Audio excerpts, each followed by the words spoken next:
you guys really know how to pound the pavement, which is great when it comes to community engagement, but not so great when it comes to road pavement. So, good job for coming out. For those that don't know me, my name is Monica Martinez, and I'm your 5th District County Supervisor. And like many of you, I'm also a San Lorenzo Valley resident. I live in Felton, and so I drive many of these same roads every single day.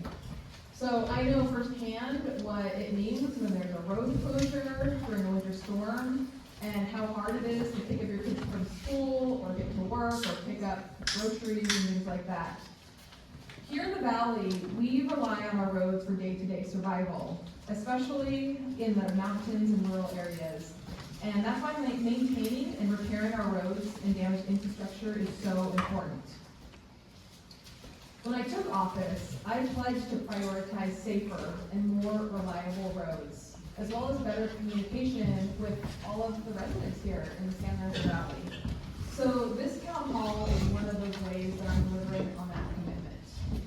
Tonight is an opportunity for you to learn directly from the agencies maintaining our roads and improving safety across the communities, as well as an opportunity to give valuable feedback.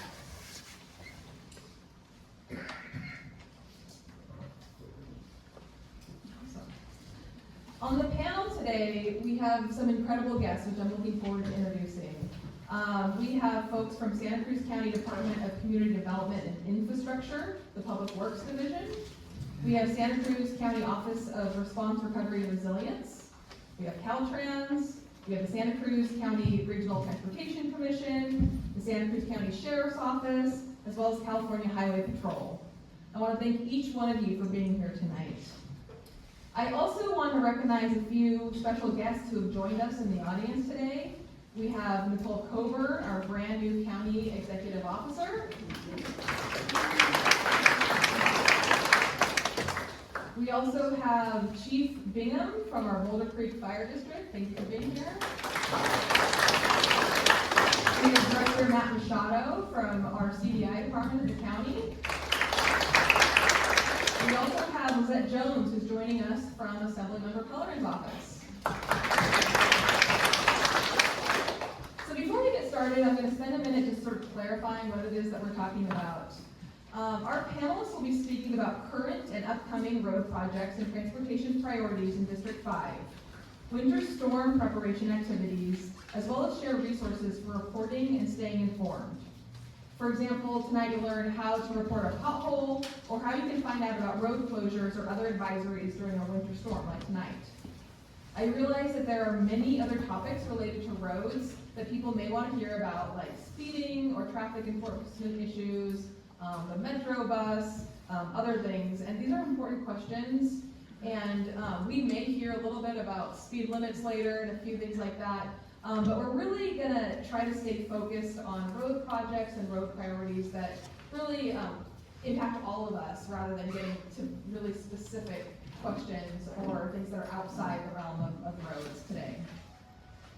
I do encourage people with enforcement concerns to bring them to our partners, the CHP, as well as the Sheriff's Office, and we'll have an opportunity to also hear from them in a few minutes.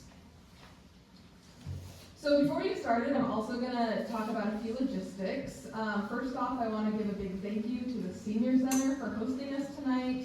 We appreciate your partnership and opportunity to use this really beautiful space. You may have noticed that there are some tiny bubble decorations up. This isn't just for you. This is also a part of their upcoming annual fundraiser event on Saturday, which is from 4 to 7, called Heralding the Holidays. It's an option, great food, and if you're not doing anything, I hope that you can join us. It's a really great event. I'm also going to do a really quick safety check. In the event of an emergency while we're here, we do have evacuations in the back as well as behind me. There's also another doorway down there, but it's going to take you longer to get there, so I would advise you using these two. And there's also restrooms located right down this hall to the right. Oh, and in the lobby right behind you. Thank you. See? So helpful. Thank you. I really appreciate that. All right, we are going to have an opportunity for the audience to ask some questions. After the presentations have been finished, we'll have about a half hour to address questions.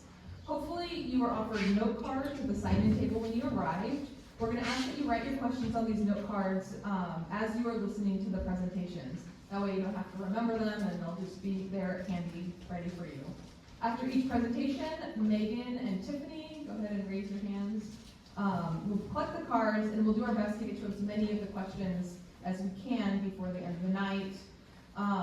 If you have a question that's not answered during tonight's event, please refer to the handout on your chair. That includes contact information for my office as well as the panelists. It looks like this, so this is really important. Please take this with you. You can also send your questions to the email addresses listed or call the numbers provided. If you're not sure where to direct your questions, just send them to me or send them to us and we'll get them answered by the appropriate people.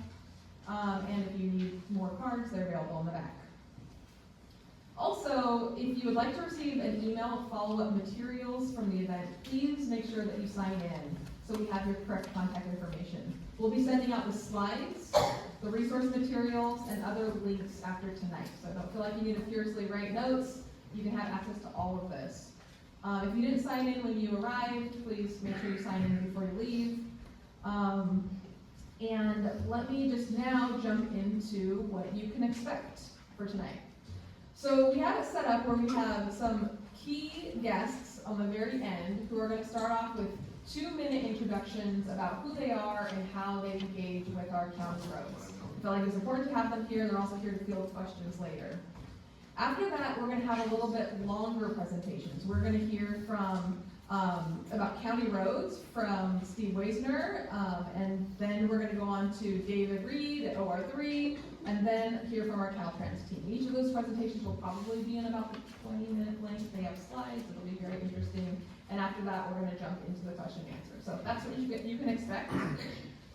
So with that, I'm going to go ahead and kick us off with our 2-minute key partner panelist introductions. Again, I want to extend a special thank you for being a part of tonight's panel. You're critical partners in our roads and highways, and we appreciate you taking the time to join us. So with that, I'm going to start by introducing Shannon Moons, our Public Information Officer for the Santa Cruz County Regional Transportation Commission. So tell us what you do for the RTC and what we can expect from you. Thank you. Can you guys hear me? Good evening, everyone. So I'm Shannon Munns. I'm the Communications Specialist for the Santa Cruz County Regional Transportation Commission, or the RTC, to shorten it there for you. So the RTC serves as the county's regional transportation planning agency, which every county has one, and we're the one for this county. We're responsible for planning, funding, and implementing transportation projects throughout the county. So our agency's mission is to deliver transportation solutions for a vibrant, sustainable, and equitable community. And to accomplish this, we work really closely with a lot of different partners, all the local jurisdictions, county, the cities. We work with the transportation providers in the county, Metro, Liftline, and then we also work with state and federal partners like Caltrans or Federal Highways Administration, just to name a few. There are a lot others. And then we work on a lot of different projects throughout the county, but some things that we're specifically working on that affect SLV. We're currently working on a rural highway safety plan that is looking to do safety enhancements on these 6 highways throughout the county, Highway 9 being one of them. And our staff is here in the back today, and they have some draft safety concepts for some key locations on Highway 9 that they would love to get some input on. So if you want to visit the table after, that would be great. A couple of other things we're working on with our partners, the Boulder Creek Complete Streets Improvement Project, and we are working on that with Caltrans, and that project includes filling gaps in sidewalks, rapid flashing beacons, new curb extensions, a lot of different safety improvements there, and we have fact sheets in the back that kind of lay out everything if you want more information on that, or I'm happy to answer questions. And then we're also working with other partners on a Highway 9 Complete Streets program. And that we're working with the county, Caltrans, SLV schools, and a lot of different partners on that to implement some safety enhancement projects throughout the Highway 9 corridor. So, thank you, Shannon. Appreciate that. Next, I want to introduce Lieutenant Baldwin from the Sheriff's Office. And what is your role related to roads? First of all, I'd like to start by saying thank you. Supervisor Martinez started by saying We recognize the effort that it takes to come out tonight. We don't take it lightly. It's a huge effort, stormy night. It's a big move to be here. We are invested. Sheriff Clark is investing a ton of energy into our community policing, outreach, and our connection to the community. So, like stated, my name is Dee Baldwin. I'm a lieutenant with the Sheriff's Office. I've been with the agency for 25 years. I currently supervise 5 sergeants, and they run substations across the county, from Watsonville to Aptos to Soquel, Felton, and Boulder Creek, and we're newly opening a service center in Davenport to further our outreach. Part of what I do is I administer our abandoned vehicle program, which is a resource to allow the community to report vehicles that are left on the roadway, abandoned, and it's a mechanism to allow us to tow them away and get the blight out of the neighborhood. So there's an information packet on the back that has a series of resources on what qualifies for an abandoned vehicle, methods to report them, and ways that we can work at cleaning those things up. So second to that is I just want to be a resource for each and every one of you. Our focus is to address community concerns. Quality of life issues is my goal. So my cards are on the back. I'm truly asking that you reach out to me when there's problems in your neighborhood, if there's disputes about property lines or parking or other things that are just impacting your day-to-day life. Please reach out to us. A lot of these things we don't hear about, and we don't have the opportunity to help you out. And we're really here to dedicate those resources, come up with unique solutions, really be that point of contact. So calling me is different than calling a patrol officer. It's really an individual that we can work together. It's different than calling 911. It's just that resource that is available to you. So I'll be available after the presentation. If you have any specific questions that we can work on coming up with a solution, please come forward. Thank you. All right, thank you, Lieutenant Baldwin. And last but not least, for our key partner panel, we have Officer Murillo from the California Highway Patrol. And so why don't you tell us how CHP differs from the Sheriff's Office? Good evening. Again, my name is Officer Murillo, and thank you for having us, Supervisor Martinez. So, I'm the Public Information Officer. So I'm in charge of social media, talking to the press relations, and so forth. I'm the individual that receives your messages on social media when it comes to speeders or concerns in Boulder Creek, Highway 9, Bear Creek. That's who responds to you guys. And I'm the one that correlates a plan on how to tackle this race track, you would say, right? So recently we received concerns in the past year and a half, and we had a lot more officers working up in the valley, Highway 9, by the Vista Point. In fact, we had a recent detail where we had a helicopter, actually a fixed wing up in the air, supervising all these all these racers. So that's one of the primary objectives here in the valley, right? People believe that Highway 9 is a racetrack. We want to remove that tag, right? We hear you guys, so we're trying, okay? Furthermore, when it comes to winter, right, storms and heavy rain, the CHP, alongside the Sheriff's Office and Fire Department, we're the first ones on scene when it comes to a tree down, wires down, poles down, right, across the roadway. We're the ones on scene first, and then from there, we call out resources, call out PG&E, communication line department. That way we can remove that hazard and open up the roadway. So that's what we did out there at the Highway Patrol. And then I'm the bridge between communication from the Highway Patrol and Caltrans. Right? Thank you. Awesome, thank you so much for being here. So as a reminder, these 3 key partners are going to be here all night. So as you think of your questions, if there's something that overlaps with their jurisdiction or the work that they do, we want to make sure that they're here to answer how they approach things and hopefully give you the information that you need. So now we're going to jump into one of our main presentations. We're really fortunate to have Steve Wiesner here, who's the Assistant Director for Roads and Transportation for the Santa Cruz County Community Development and Infrastructure Department, Division of Public Works. I don't know how that fits on your business card. We call him the roads guy. We also love that he is from the valley, he lives here, he raised his family here, so he's on these roads all the time. So when I call him and talk about that, pothole or thing washed out, he's already driven it and knows exactly what I'm talking about. And so he's going to talk about the county's major road work projects and priorities here in District 5. Thank you so much. Great, thank you, Supervisor Martinez. I want to thank you and also your staff for putting on such a great town hall meeting here tonight. And I'm happy to be here to speak about county roads. Let's see if this thing works. And it does. And so what I'm going to cover tonight is I'm going to go over what our maintenance crews do. I'm going to give you an overview of their funding and how we fund our programs. We're going to talk a little bit about projects that we recently completed in District 5. Talk a little bit about our winter prep, which is pretty appropriate for what's going on today, and some of the active maintenance work that we have going on out there.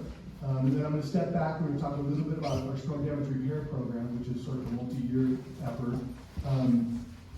And then I'm going to go into our resurfacing program. We utilize VEGD funds for that and other funds as well. The last slide has a little bit of resources on there for you folks, but I think out on the tables too, there's some resources on how to get in touch with us, how to report potholes, how to report issues on county roadways as well. So look for that stuff on the tables out there. All right. So going into the county road and drainage maintenance overview and funding, I'm just going to start with this slide here just to kind of get everyone oriented. This is our county. These are the 5 supervisorial districts that we have. Supervisor Martinez has District 5. It's comprised mostly of the San Lorenzo Valley, but it goes all the way over and incorporates almost all of the city of Scotts Valley. And pretty much the boundary is, the eastern boundary is kind of Highway 17. And then the western boundary is the Empire Grade, so it goes all the way to the top of the ridge and then on to the sun. And in Supervisor District 5, we have nearly 25% of our roadways, which amounts to about 143 miles. So we have a 600-mile road network countywide that the county is responsible to maintain. Quite a bit of that is up here in the San Lorenzo Valley in District 5. And so how we fund our road maintenance is primarily through gas taxes. So we hear a lot from the community. I pay a lot of property taxes. Where do my property taxes go? They surely must be going into the roads, and that's just not the case. Primarily how we fund our maintenance program is through gas taxes. And the traditional gas taxes that came to us in the first section there you see is the HUDA gas tax, the highway user tax account. And then in 2017, actually, the state passed SB1, which gave us a little bit more money for road maintenance, and all of the local agencies were hurting all over the state. So we got a little bit more money for that. About $9 million goes into our road maintenance program. Our road maintenance team also is responsible for drainage activities throughout the county as well. And so we got just a little over $4 million for that. And then we have one county service area. Well, it's made up of 3, CSA 91, 2, and 3. Primarily CSA 92 is our area. You'll see that on your property tax. So when you look at your property tax bill, you'll wonder, what is that whopping $54.60 go towards? And that goes towards that. And it's critical funding for the road crews to do work out on our county roadways. Okay, I'm going to talk a little bit here about some of the recently completed projects that the crew's done. And we're going to start with some metrics here. So these are a lot of numbers here.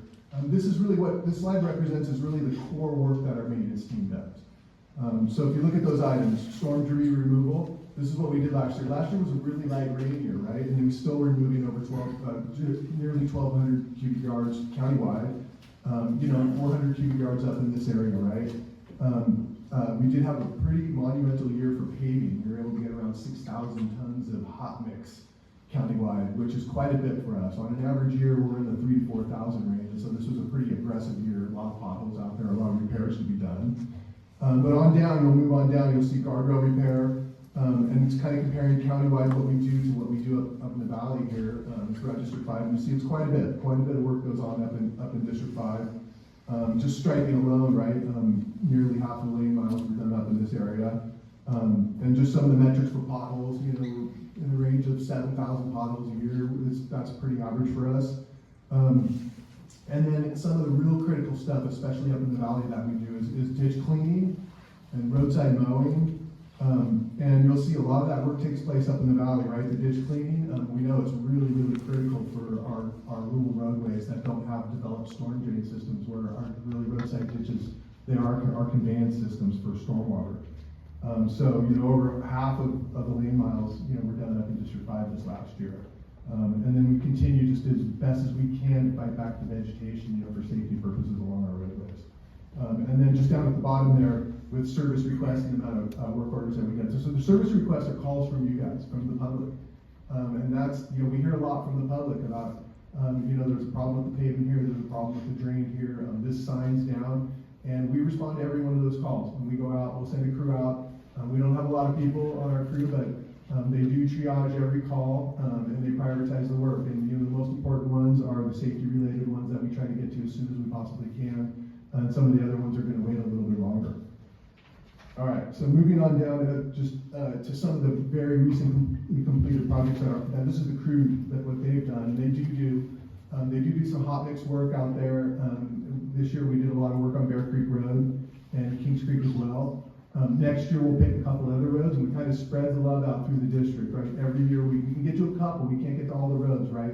But we do a few roads every year, and the crew just slowly kind of makes their way around the district, spreading the work out through the area geographically. They also have a fairly robust culvert replacement program, and the crews are able to do like 24 inches and below, right? Not the huge culverts, not the super deep culverts. They can do something 3 to 4 feet deep, 24 inches on down, and we'll replace anywhere between 15 and 20 a year. It's not enough. A lot of the culverts, we have thousands of culverts out throughout the county, and a lot of them are in failing states. A lot of these were installed 50 to 80 years ago.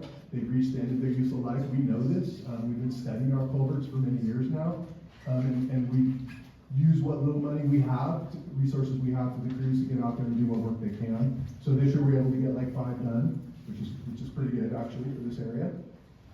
Talk a little bit about winter prep. This is an important part of the work we do. Our summer program, our summer maintenance program for the core items, usually starts around April, and we usually wrap it up around October. And that's about the time when the crews now are really getting out there and starting to prepare for winter, because we know the rains are coming. And that's when we're getting out there and we're cleaning culverts, we're cleaning inlets, and we're taking a look at some of the things that really need to be done in advance of winter rains. And so specifically, like I said, we're doing the culvert cleaning, and then they'll get out there. You'll see a lot of storm damage sites that we haven't been able to repair. Typically, it has black plastic or visqueen on it. We like the berm up at the top to keep water from cascading over and making those sites worse. So they'll get out there and they'll replenish the plastic and replenish the berms. And then we know up in the valley here that there's areas that we really need to focus on. And these are critical routes that come in and out of the valley. These are like Alba Road, Jameson Creek Road, Felton Empire. They're roads that are one way in, one way out, whether that's Lompico, Lockhart Gulch Road. These are the type of roads we know that if we have a problem on, it's going to be a problem for a lot of people. So the crews tend to focus on those roads. And then of course, as the rain begins, that's when our storm patrol happens. And so like on a day like today, you bet all the crews were out all day long, and they're cleaning drains, they're opening drains up, but we're also getting lots of calls from the public. We're getting lots of information from many different sources, and so they'll go target those areas. And especially during fall, when we get these first rains, right, all the deciduous trees are dropping their leaves, and that's when we get a lot of drains are clogging.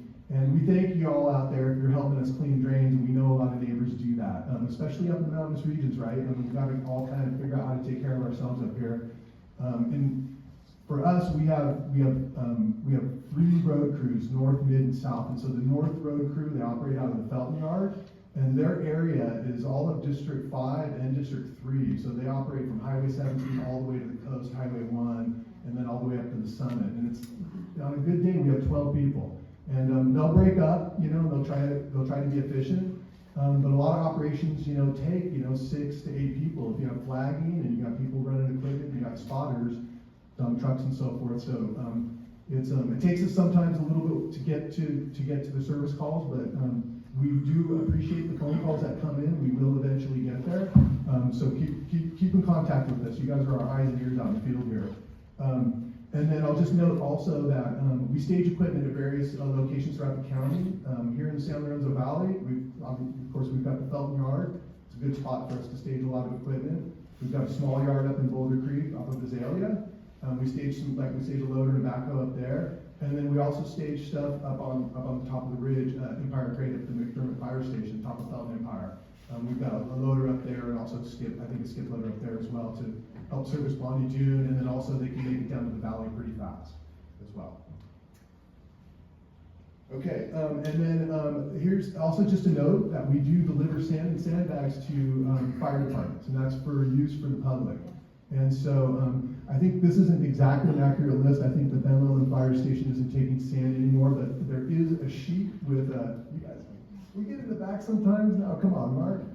All right. Well, I think we have an up-to-date sheet that is probably a little bit more accurate than this one on one of the tables back here. And if you need sand or sandbags, we do ask you to try and call in advance. You know, give them a call, ask them if they have it.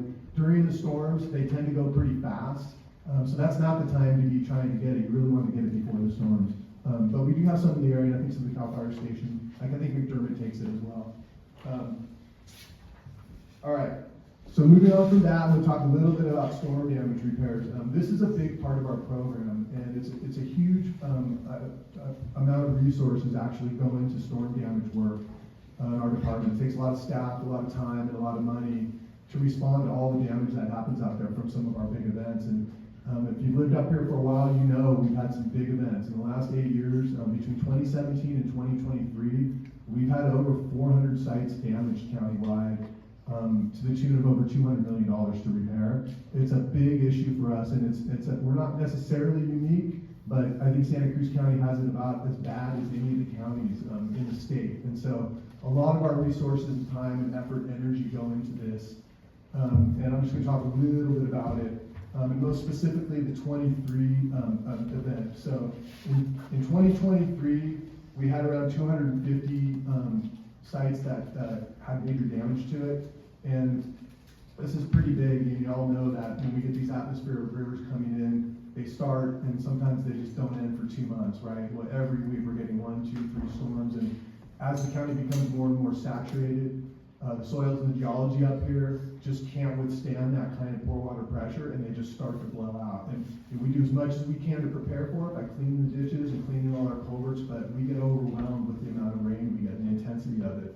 And so a year like that, where we got about 250 sites, that translates to over 70 sites just up in the valley here. And, for 73 of those sites. And we actually went after it pretty hard in 23. And we repaired, I think, somewhere around 140 sites we repaired within a couple of years. And that was over 50 sites just in District 5 alone. And we do try to go after kind of the biggest, baddest ones first on the biggest roads like Fair Creek and so forth. But as a result of that, our spend was nearly $75 million. And that's hard to finance for a small county like ours. And so we actually had to go out and sell some bonds to finance that spend, really with the hopes that our federal and state partners, through their emergency programs, will reimburse us in a fairly timely manner. And it doesn't come in as fast as we want it to. And so that's one of the things that really restricts our ability to do more improvements up in the valley, right? We'd like to put our money towards improvements and not just fixing our roads all year long. But this is one of the challenges that we're faced with living up here in the Santa Cruz Mountains. And so that's what we have. We have more work to do, we know that. The next series of slides are just some of the work that we did. So this is Bear Creek Road. This actually happened early on in 23. We actually got that thing up and going and fixed fairly quickly. This is the type of damage that we see out there. And if you live up there, this is you're not a stranger to this. This is China Grade, just about 2/3 of a mile up from 236, where we lost the entire road. But you'll see on the right, we got a temporary bridge in there, and it's being used today. Glenwood Drive, we had some major damage with Glenwood Drive. Glenwood Drive is a parallel route to Highway 17. It's actually the old county road before 17 was built. Super important to keep Glenwood going, because when 17 goes down, this is where all the cars go. We had a couple sites just completely destroyed like this, but we were able to get those fixed that summer as well. And then Lockhart Gulch, and this is a good example of a one-way in, one-way out, kind of like Lone Pico Road, right? Whereas if you don't get to it, it could get worse and people could be trapped. And so we prioritize these repairs as well. And then of course East Zayante going all the way up to Upper Zayante, we always have damage up on that road as well too. It's like a local area where rain just drops out, and the rainfall up there is just incredible. And so some damage up there that we repaired. And then here's a site down in Felton on Wedbury Drive we were able to get after too. And so, you know, that was 23, where we had like over 200 sites, right? But even on an average winter like last year, so then we advanced into 2024, which was a pretty average winter. we'll still get a handful of sites, 7 to 8 sites.